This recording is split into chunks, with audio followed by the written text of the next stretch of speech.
Bismillahirrahmanirrahim. Assalamualaikum warahmatullahi wabarakatuh. Perkenalkan, nama saya Dr. Hartina Bedu SST MSc dengan NUPTK 593775765823012. Saya adalah salah satu dosen di Politeknik Pembangunan Pertanian Goa, jurusan Peternakan, program studi Diploma 4 Penyuluhan Peternakan. Melalui kesempatan ini, saya akan memaparkan mata kuliah yang saya ampu pada program studi Diploma 4 Penyuluhan Peternakan, yaitu mata kuliah Manajemen Agribisnis. Mata kuliah ini berada pada semester 3 dengan bobot sebanyak 2 SKS teori. Adapun deskripsi mata kuliah ini yakni membahas tentang deskripsi, analisis, rencana, dan aplikasi fungsi-fungsi manajemen dalam kegiatan setiap subsistem agribisnis pada komoditi pertanian peternakan secara efisien dan efektif. Adapun capaian pembelajaran dari mata kuliah ini adalah 1. Mahasiswa mampu mengembangkan kegiatan bisnis dalam bidang pertanian peternakan. Mahasiswa mampu melihat peluang dengan kondisi sosial ekonomi dalam perkembangan pembangunan di bidang pertanian peternakan dengan menerapkan fungsi-fungsi manajemen untuk mencapai sasaran. Materi ajar pada mata kuliah ini terdiri dari beberapa sub bahasa dengan 14 kali pertemuan ditambah dengan UTS dan UAS. Berikut saya jelaskan daftar materinya. 1. Mengkaji konsep-konsep agribisnis sebagai suatu sistem. 2. Mengkaji masing-masing subsistem agribisnis dengan memanfaatkan fungsi-fungsi manajemen yang sesuai. Yang ketiga, memahami dan mengaplikasikan setiap fungsi manajemen pada subsistem agribisnis, sarana dan prasarana usaha tani sebagai subsistem input. 4. Menjelaskan usaha di bidang pertanian peternakan berdasarkan karakteristik produksi pertanian peternakan yang bersangkutan sehingga peran subsistem produksi dapat diatur untuk mencapai hasil yang maksimal. 5. Menjelaskan usaha di bidang pertanian peternakan khususnya teknologi pengolahan sesuai karakteristik produksi dihasilkan. 6. Menjelaskan bentuk-bentuk usaha di bidang pertanian peternakan sesuai karakteristik produksi yang dihasilkan dan peran pemasaran sebagai salah satu subsistem agribisnis. 7. Memahami dan menganalisis pentingnya subsistem pendukung dalam kelancaran usaha tani yang berbasis bisnis dengan menggunakan fungsi-fungsi manajemen yang sesuai. 8. Menjelaskan peran agribisnis sebagai suatu usaha untuk membangun pertanian peternakan dalam usaha peningkatan pendapatan di sektor pertanian peternakan pada umumnya dan para pelaku khususnya. 9. Menganalisis beberapa usaha di bidang pertanian peternakan mulai dari subsistem sarana dan prasarana input sampai pada subsistem pemasaran hasil pertanian peternakan pada beberapa lembaga yang terkait. 10. Menganalisis dan kenali jenis usaha pertanian peternakan yang berbasis agribisnis dan dapat mengetahui peran subsistem pendukung baik dari penyediaan modal usaha maupun regulasi yang mendukung. Metode pembelajaran yang saya gunakan dalam proses pembelajaran yaitu metode ceramah. Saya lakukan dengan menjelaskan teori atau materi kepada mahasiswa. Metode diskusi, biasanya saya berikan diskusi kepada mahasiswa metode demonstrasi, yaitu biasanya mahasiswa ke lapangan serta memberikan tugas baik secara individu ataupun secara kelompok. Media pembelajaran yang sering saya gunakan yaitu Google Classroom sebagai media kelas untuk memfasilitasi materi dan tugas mahasiswa. Google Meet dan Zoom Meeting sebagai media yang saya gunakan untuk pembelajaran online. Google Form sebagai media untuk evaluasi pembelajaran seperti ujian tengah semester dan ujian akhir semester. Berikut saya tampilkan proses pembelajaran yang saya lakukan pada mata kuliah Manajemen Agribisnis yang saya lakukan menggunakan metode ceramah. Selamat menyaksikan.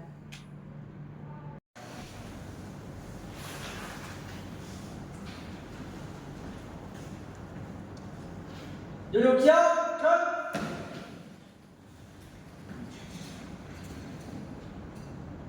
Lapor, penerimaan materi manajemen agribisnis siap dimulai. Laksanakan. Sebelum memulai materi, mari kita berdoa sesuai dengan agama dan kepercayaan masing-masing. Doa dimulai. Doa selesai. Duduk siap. Istirahat cepat, gerak. Baik, Assalamualaikum warahmatullahi wabarakatuh. Waalaikumsalam warahmatullahi wabarakatuh. Selamat pagi. Pagi, luar biasa, semangat, berbangga. Oke, saya ulang lagi. Kasih semangat ya, yang semangat lagi. Selamat pagi. Pagi, luar biasa, semangat, berbangga.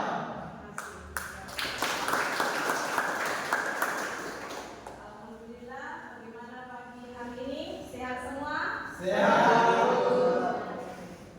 Nah, sebagaimana pertemuan kita yang sesudahnya, jadi pertemuan kali ini yaitu membahas tentang proses usaha penjualan. Nah, saya ingin absen dulu sebelum masuk di materi. Baik, ketua kelas ada hadir semua atau ada yang berhalangan? Ada satu orang saja, atas nama Muhammad Rafli. Rafli ya. Sakit karena Karena demam. ada sekarang di Asrama. di asrama. Sudah diminta obat? Sudah dimintakan juga. Oke, ada satu orang yang berhalangan ya. Semoga yang sakit ini nanti minggu depan bisa memasuki perkuliahan lagi ya. Amin. Oke, ketua kelas, makasih atas laporannya. Baik, jadi sesuai pertemuan kita pada pagi hari ini yaitu mengenai manajemen agribisnis, di mana kita akan membahas yaitu proses penjualan. Karena adik-adik kan ini sudah pertemuan ketiga, tentunya sudah tahu siapa saya. Siapa saya kan? Masih ingat? Masih. Siapa? Oke, makasih ya. Jadi sudah kenal saya semua. Nanti kalau biar selesai pertemuan kita ketemu di luar, entah di mall, di jalan, sudah kenal saya kan? Juga dengan adik-adik sekalian. Bagaimana di asrama? Aman? Nah, sekarang kita fokus di pembelajaran dulu. Jadi yang ada di kepalanya yang luar-luar lupakan dulu. Kita fokus di proses penjualan. Apa yang Anda ketahui tentang penjualan? Ada yang tahu?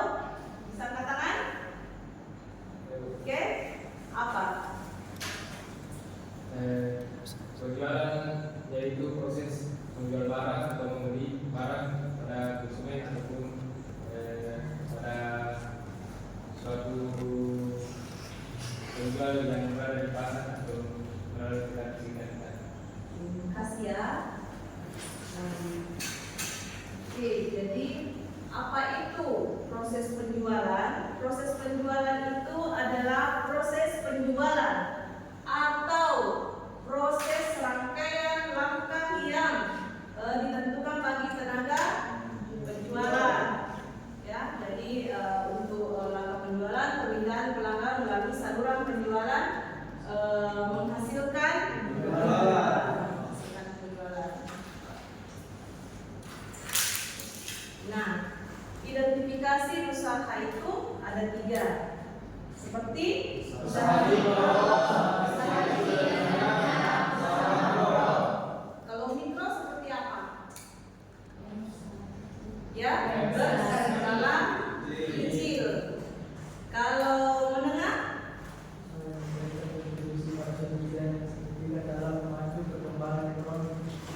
Oke, itu ya. Kalau usaha makro? Luas. Di sini di sekitar kita ada adekku di luar asrama ini pernah tidak melihat usaha mikro seperti apa? Ada? Ada. Iya, seperti apa? Rahmat. Ya, kare-kare bakso. Ya, Rahmat seperti kare-kare bakso. Sudah makan baksonya Rahmat? Ya, ya. Oke, kalau menengah seperti apa? UMKM seperti yang teman kalian pelatihan ada kasus apa? Ya. Kalau makro yang besar?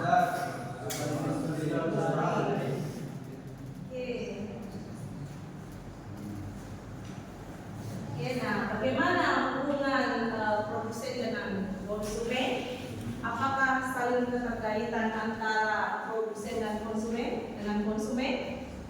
Berkaitan. Saling berkaitan. Di mana penjual atau produsen itu sebagai penyedia barang, kalau konsumen bukan. menghasilkan barang. Ada lagi? Kalau konsumen? Jadi kita ini ada yang sebagai produsen di sini, di kelas ini. Belum. Masih konsumen. Jadi nanti setelah tamat di sini, ya, mudah-mudahan bukan hanya sebagai konsumen, mudah-mudahan sebagai produsen yang besar sekali, paling besar. Ya.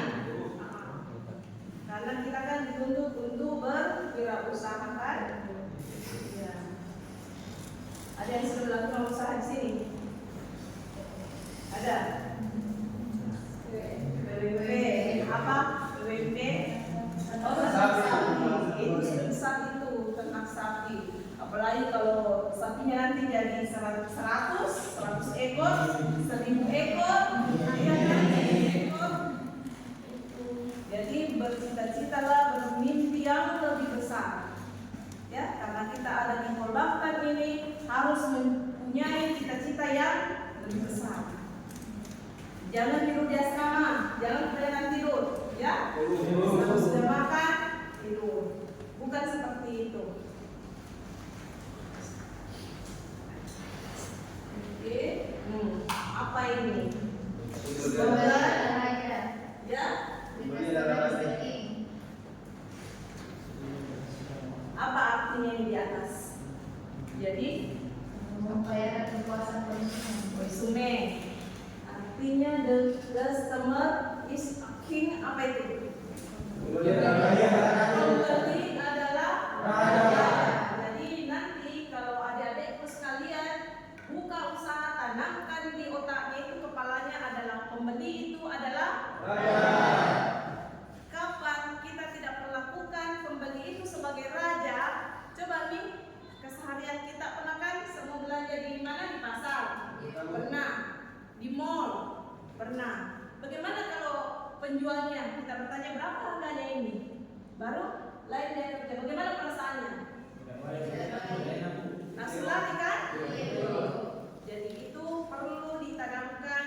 Kalau kita selaku penjual, kita harus mengambil hati pembeli, konsumen, karena pembeli itu adalah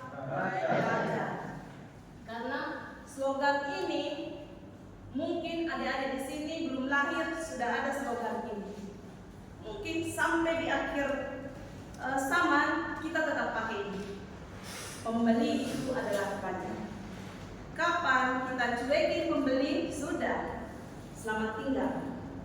Bisa dipraktikkan karena pastikan adik-adik sering belanja di mall, di pasar, bertanya berapa harganya ini sayur. Sudah main HP, sudah lari. Kita di mall coba. Kita datang, berapa ini harga baju? Cerita sama temannya, sudah deh tinggalkan saja. Betul atau tidak? Betul. Jadi nanti kalau buat suatu usaha, tanamkan di kepala adik-adik sekalian bahwa pembeli itu adalah raja. Kalau kita sudah perlakukan seperti itu, kita ladeni baik-baik, dia tidak belanja pada saat kita ada, ya sudah kita pasrah, ya mungkin rezekinya kita.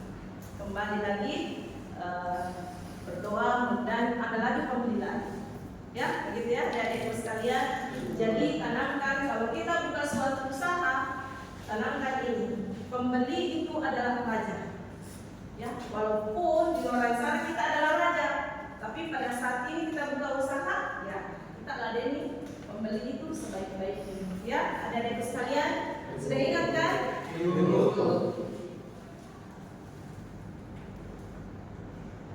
Oke. Jadi jenis-jenis penjualan itu ada trade selling, di mana produsen, pedagang mempersilahkan pengecer untuk berusaha memperbaiki distributor produk-produk. Hal ini melibatkan para penyalur dengan kegiatan promosi, peragaan, persediaan dan produk baru. Oke. Selling itu merupakan penjualan berusaha ditingkatkan dengan mendorong pembeli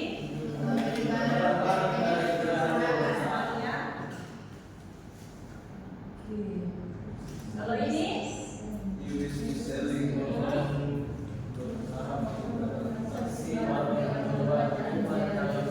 cari calon pembeli menjadi pembeli. Oke, technical selling berusaha untuk meningkatkan penjualan.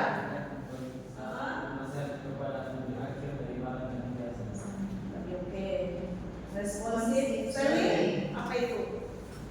Memberikan reaksi Pembeli.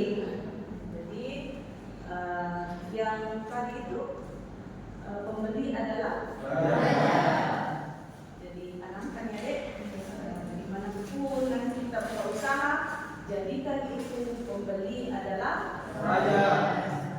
Nah, baik pada pagi hari ini, siapa tahu ada yang masih bergejolak di dalam hati, ada yang mau dipertanyakan.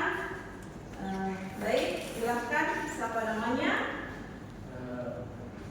Perkenalkan, nama saya Fatman Petugas Rayu di Persedi Nomor 32124. Pertanyaan saya itu bagaimana cara mengukur keberhasilan pemasaran?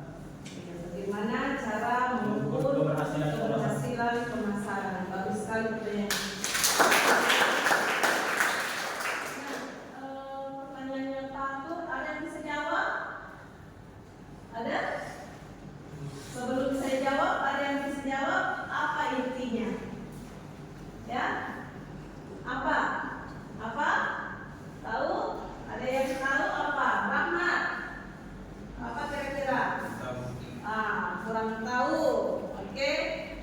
Baik, saya akan mencoba menjawab pertanyaan Pak Rahman, yaitu bagaimana untuk menjaga stabilitas jual beli ya, jual beli di tengah fluktuasi pasar global, di mana pelaku usaha perlu melakukan diversifikasi peduli, di mana peduli dan pasar memanfaatkan teknologi, itu salah satunya memanfaatkan teknologi digital serta serta cepat beradaptasi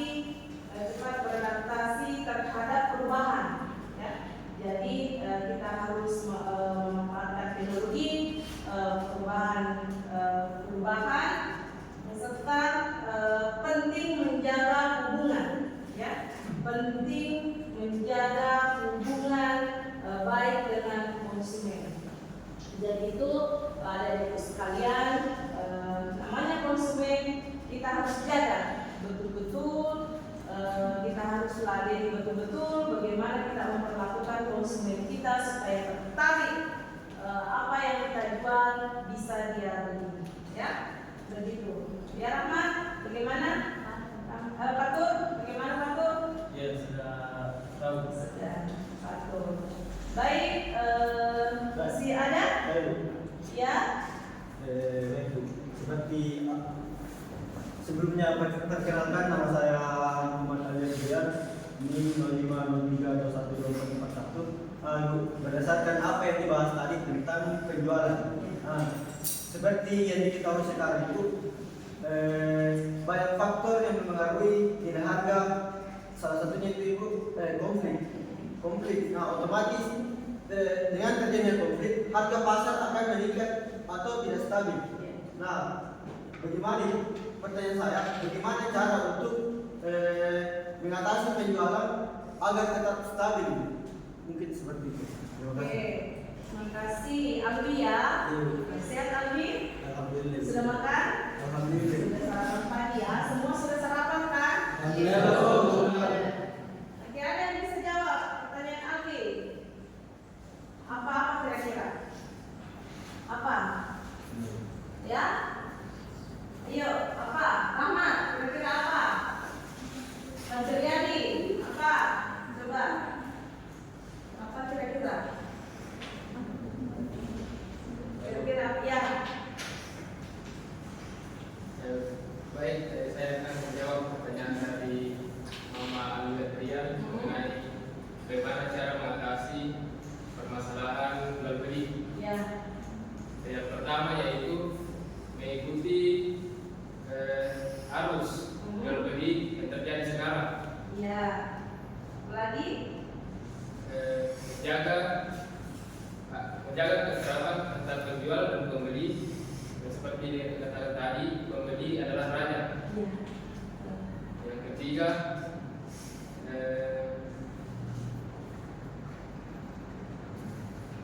melakukan promosi atau menjual barang di berbagai media, contohnya menggunakan HP dan elektronik lainnya. Baik, ini saja dari saya. Oke, aku sih.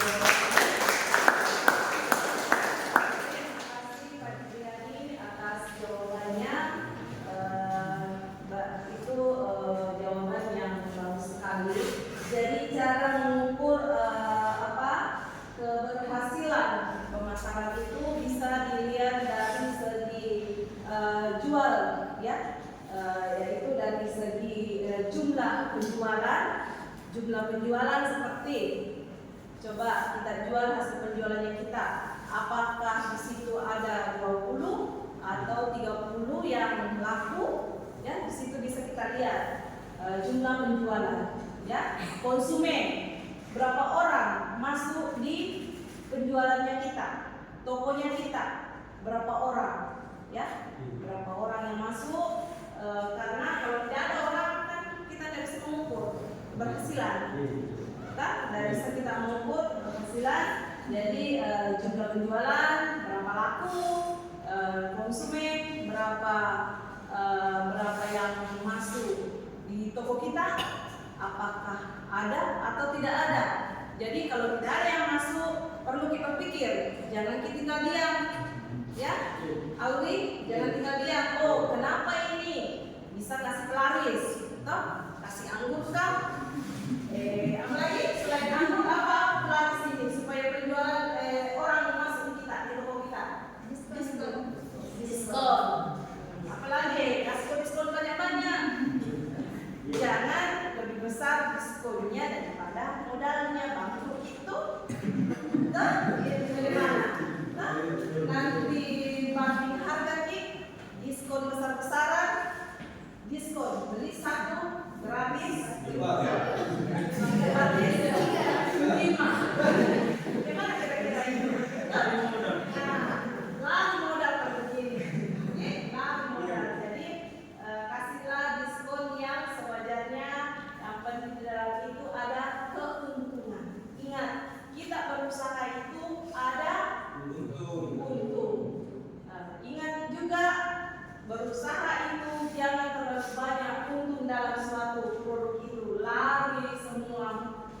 konsumen, pembeli, karena pembeli itu pintar mensandingkan itu harga, ya.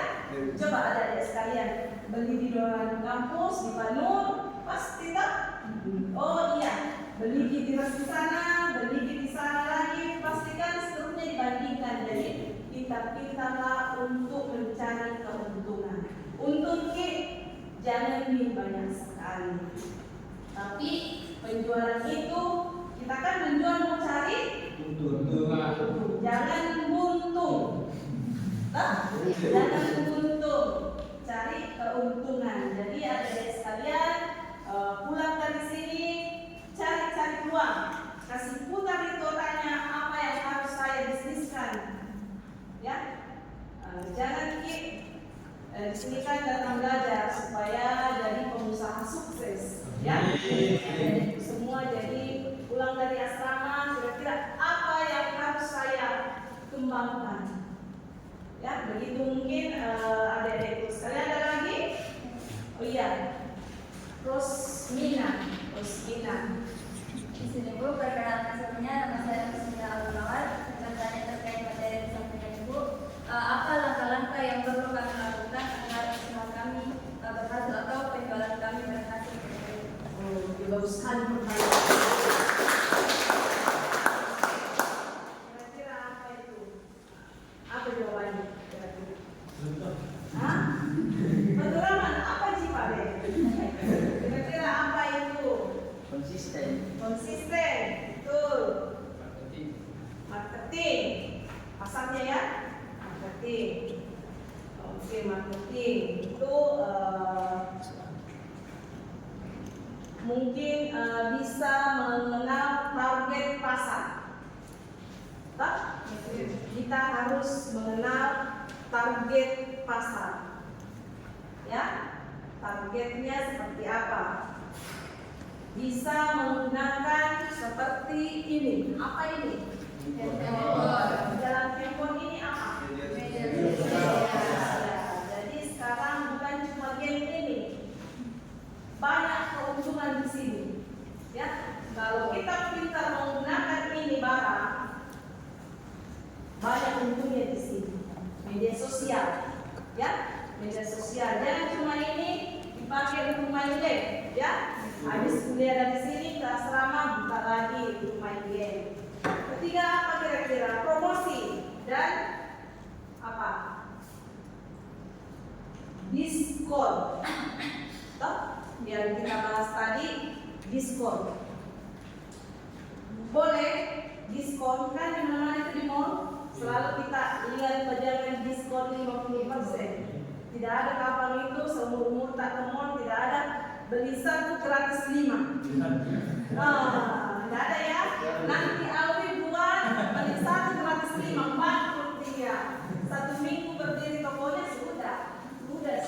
Tidak ada habis barangnya habis ludes tapi rugi. Tidak ada keuntungan, ya. Tidak ada keuntungan. Jadi itu adik-adik semua. Nah, apalagi membangun jaringan. Jadi tidak ada kala itu kita membangun jaringan, ya. Jadi sudah tertanamkan di otaknya setelah keluar dari ruangan ini, pembeli itu adalah Oke, jadi membuat nanti suatu usaha kasih diskon jangan yang boleh tapi bangkrut. Nah, kita kan menjual itu mau cari Oke, terima kasih adik-adikku semua sudah bersedia mengikuti pembelajaran. Jaga kesehatan, jangan lupa selalu memberi kabar ke orang tuanya ya, karena kan kita ini tinggal di asrama. Setelah sholat yang bagi umat Islam, setelah itu melaksanakan sholat, kabari orang tua bagaimana keadaannya di asrama, jangan selalu sedikit uang ya.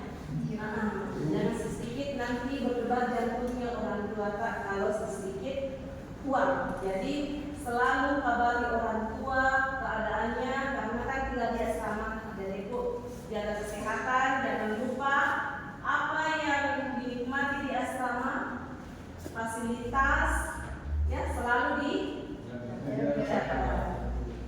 Jadi adik-adikku di asrama tolong menjaga semua fasilitas yang diberikan kampus, ya, terutama kebersihan. Jangan lupa jaga kebersihan, karena di mana kita jaga kebersihan, di situ kita sehat, ya.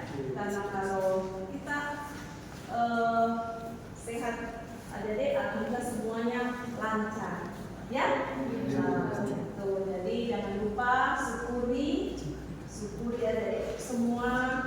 Kalian sudah masuk di perbankan, belajarlah baik-baik supaya bisa keluar dari sini membanggakan perbankan Goa. Ya, saya kira cukup sekian. Adik-adikku, sebelum saya menutupnya, saya akan bagi tugas, ya. Jadi tugas kalian itu tolong di ini yang ada di temannya, ya, kasih ke temannya. Tugasnya itu survei pasar, ya, survei pasar. Jadi kalau ada kesempatannya hari Sabtu, hari Minggu kan tidak kuliah. Nanti minggu depan kita diskusikan, kumpul tugasnya, survei pasar, bisa ke mall juga, bagaimana cara penjualan yang ada di mall, yang ada di pasar. Pastikan itu beda, ya. Ada itu semua. Saya akhiri. Assalamualaikum warahmatullahi wabarakatuh. Selamat pagi. Luar biasa. Semangat. Saya akhiri. Assalamualaikum warahmatullahi wabarakatuh.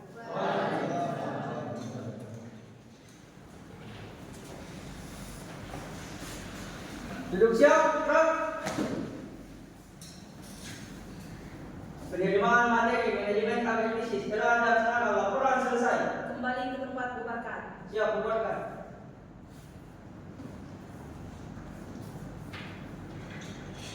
Istirahat di depan, gerak.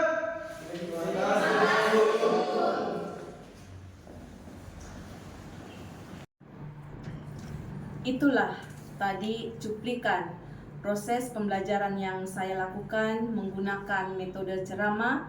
Semoga memberikan manfaat untuk kita semua, khususnya para mahasiswa. Semoga mampu menjadi next entrepreneurship generation. Saya juga mohon maaf yang sebesar-besarnya apabila ada tutur kata maupun tindakan yang kurang berkenan selama pembelajaran ini berlangsung.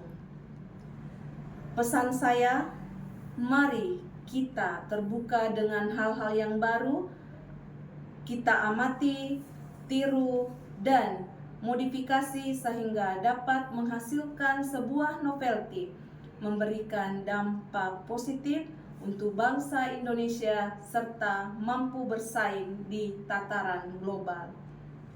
Saya atas nama Dr. Hartina Bedu SST MSI, dosen Politeknik Pembangunan Pertanian Goa, jurusan Peternakan, program studi Diploma 4 Penyuluhan Peternakan. Pamit undur diri dan terima kasih atas perhatiannya. Wassalamualaikum warahmatullahi wabarakatuh.